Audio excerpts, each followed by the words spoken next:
Welcome to the world of Portal 2. I'm going to be using this level of Portal 2 to demonstrate the 6 elements of effective teaching.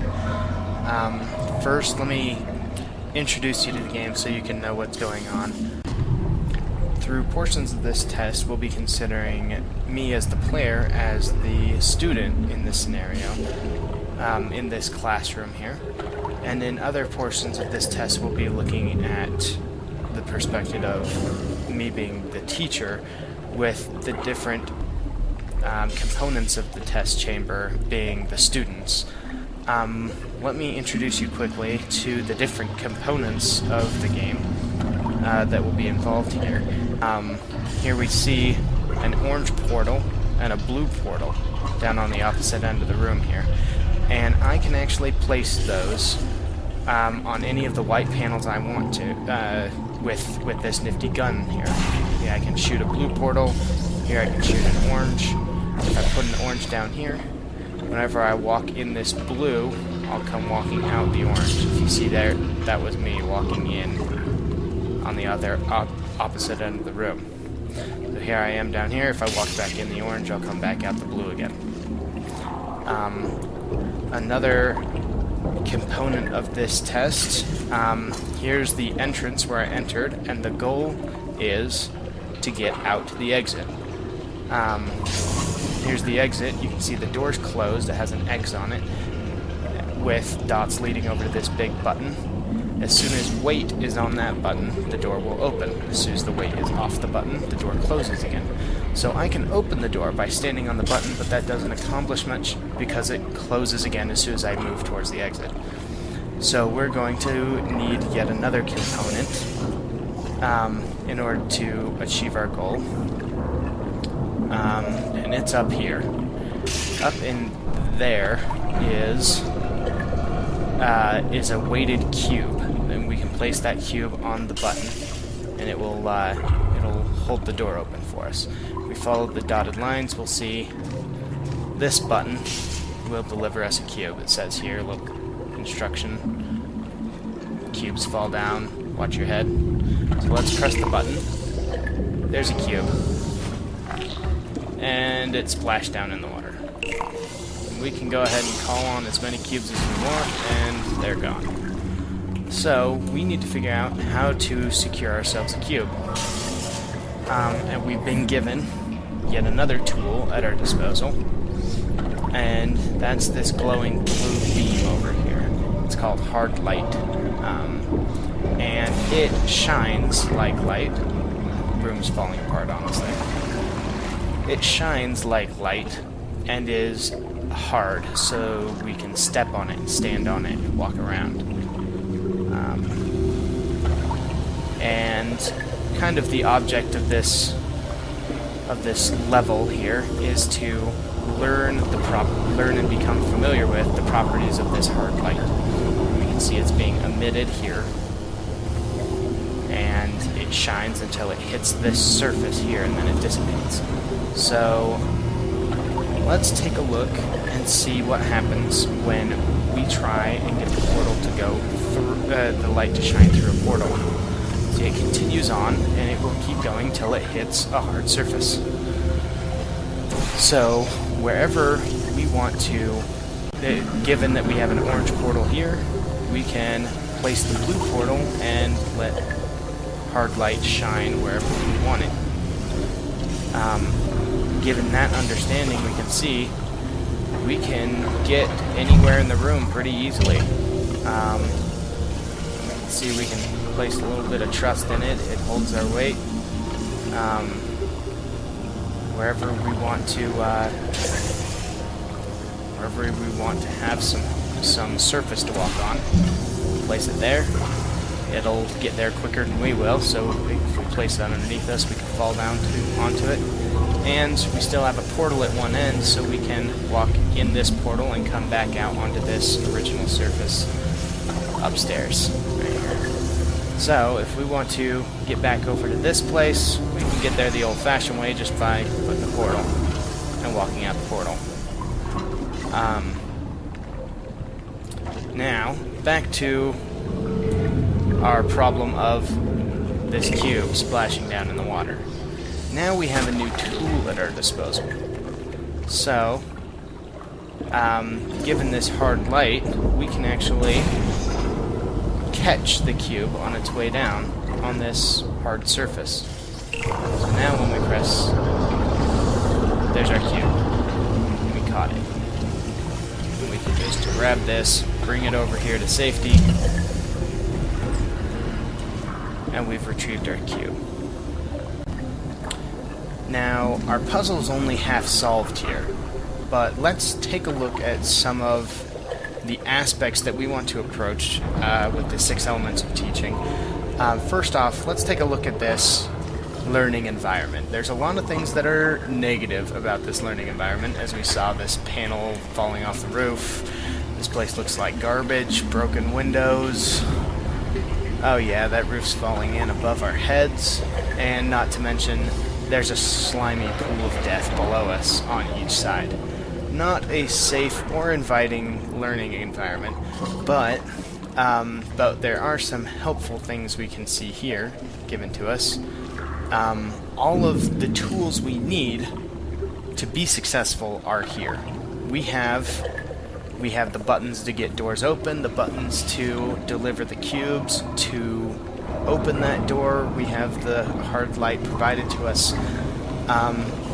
And as we'll discuss later, each of these things are not simply handed to us for granted. We do have to put some work into that, but we'll discuss that later.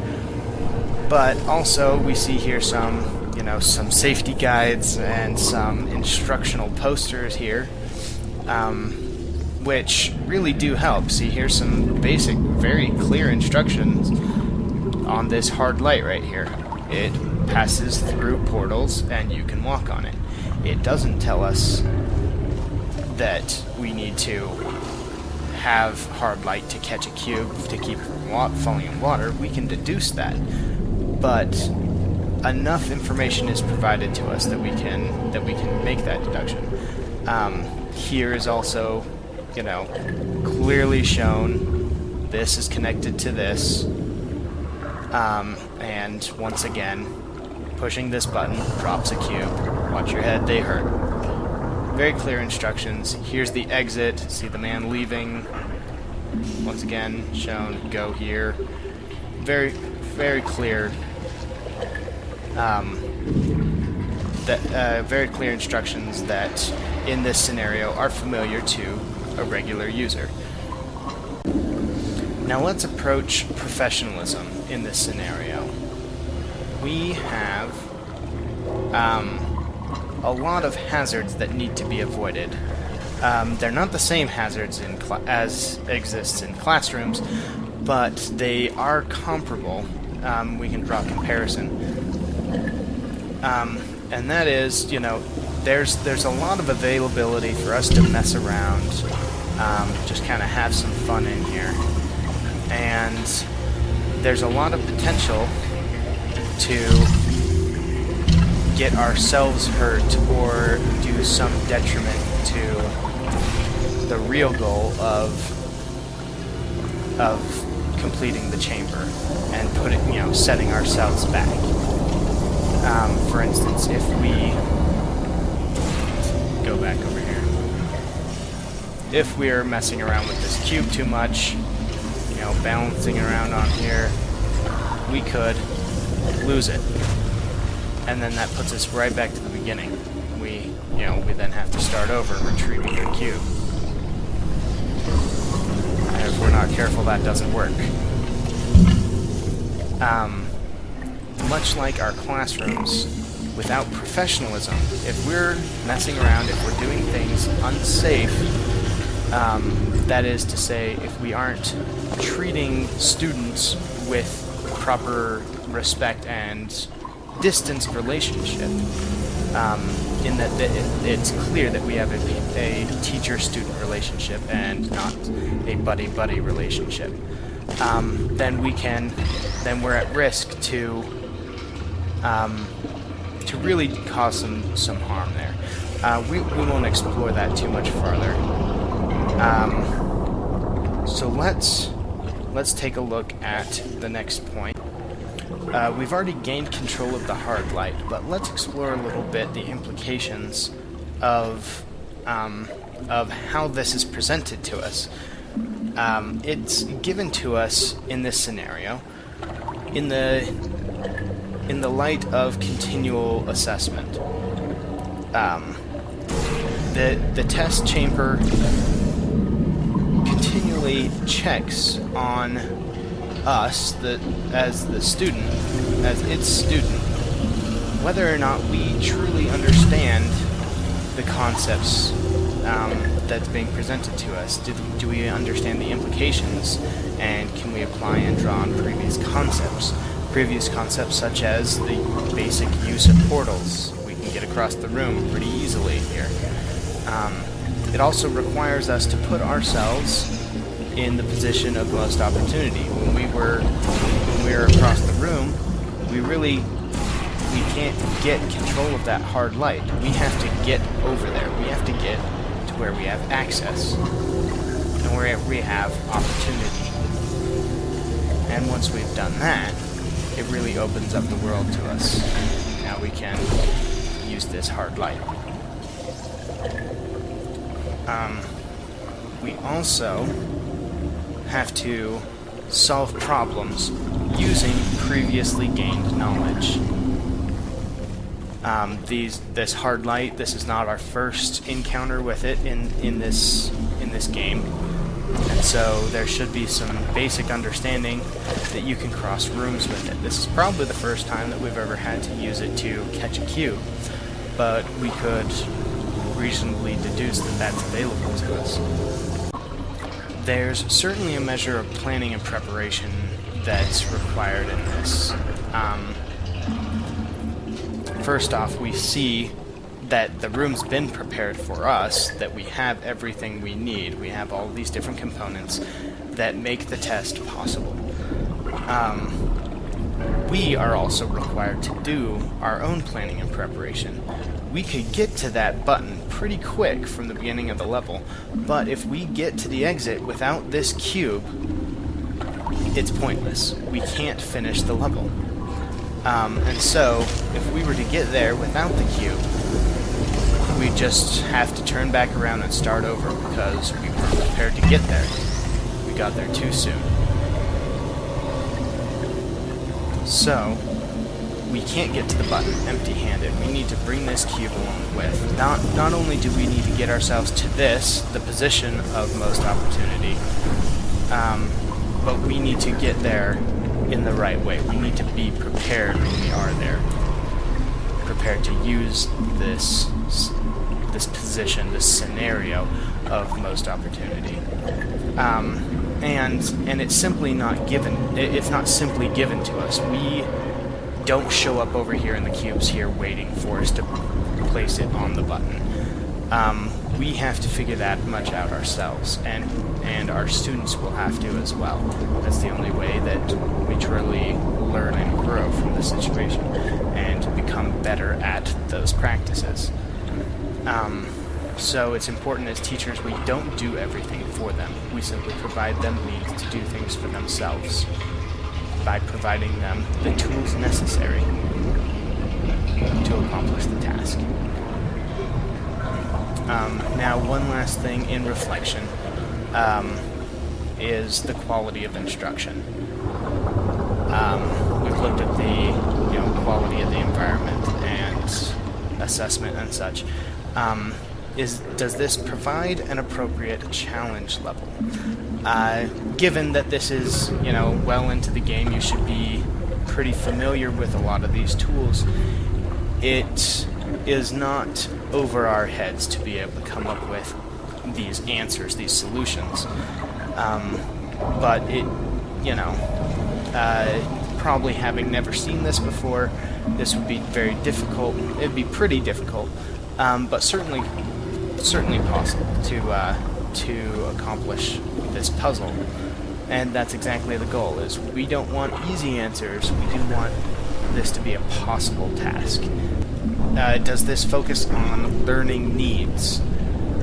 In this case, later on in in the upcoming test chambers will be required to have understanding of arc light, will be required to continue to apply these different principles and trust in the tools given to us. And so it prepares us for those. In that way, it's scaffolding.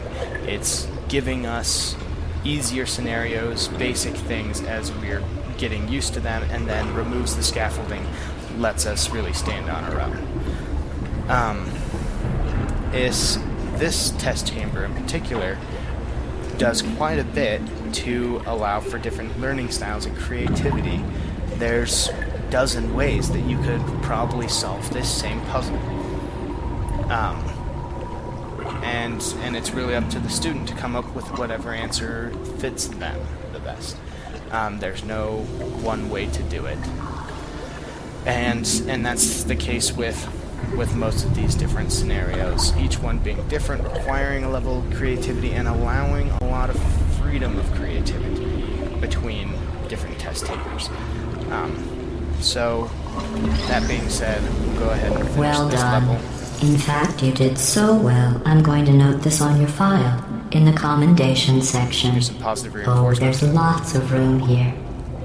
Did well. Enough.